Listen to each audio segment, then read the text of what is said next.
I really don't like passive learning. Passive learning is when people go to seminars, they sit there and they listen and they smile and nod and they take notes and then they go home and hope for the best. That's not how we work. We work and get this stuff out of your head, get it on paper and actually start working on it. So get really serious about your vision, because you got to have a really powerful vision. You have to have something that really is driving you forward. Now, this vision is very personal to everyone. So I'm really struggling to actually give examples for this. Me, for example, if I just share my vision, or one of them, I have a few, but one really big vision that I have is actually helping people from backgrounds where they have a lot of limiting beliefs, maybe mental health issues too. So I told you I used to work in the prison.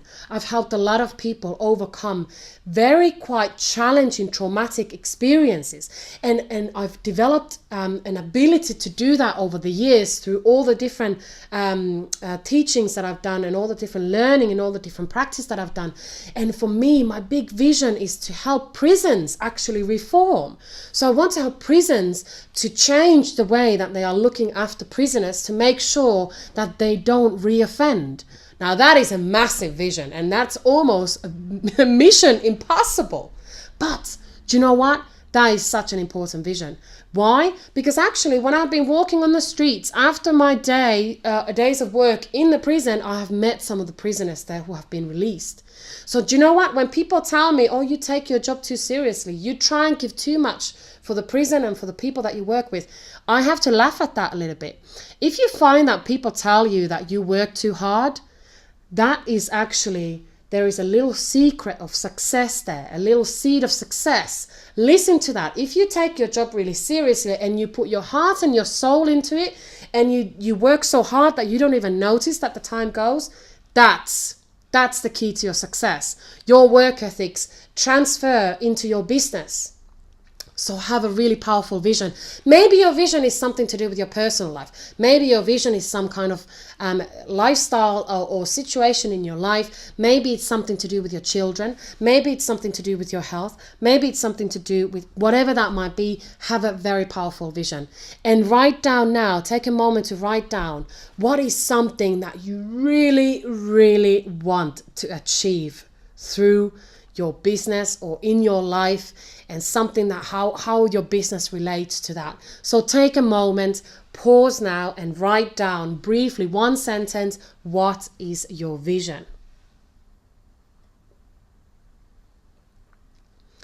This is so important. We have to be really, really focused on our vision. Absolutely what you get paid in life is in direct contribution to the value you bring. Now let me explain that. Maybe you know a few people that really don't want to learn any new skills. Maybe you've been in a work environment where they absolutely resist anything new. They don't want to learn anything new. They don't want to do anything different. And they often don't get paid much more, or they certainly don't get promotions. Now the contribution and the value we bring, that's what it all comes down to in business. Why does someone in business earn £10 an hour when somebody else earns £1,000 an hour? It's because of the value they bring. And the most common goal in life for all of us, I'm sure, we want to earn a lot of money. Of course, because that brings a certain type of lifestyle.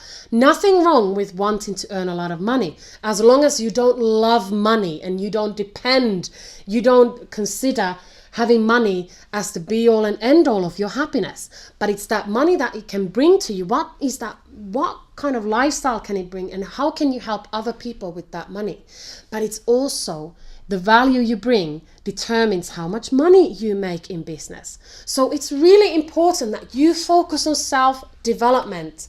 Self-development, learning how to manage yourself better, learning how to manage your time better, learning how to seriously be positive, and that's such a vague statement, but that's what it comes down to. How to detach yourself from all the other negativity in the world. I worked in prison. Oh my goodness, that was such a negative place, but anything that happened in there, I had to learn to detach myself from it and focus on what I really wanted to do, is help other people. You cannot help other people if you are absolutely, completely, totally negative. So self-development is absolutely the key to your success. But you got to invest in yourself.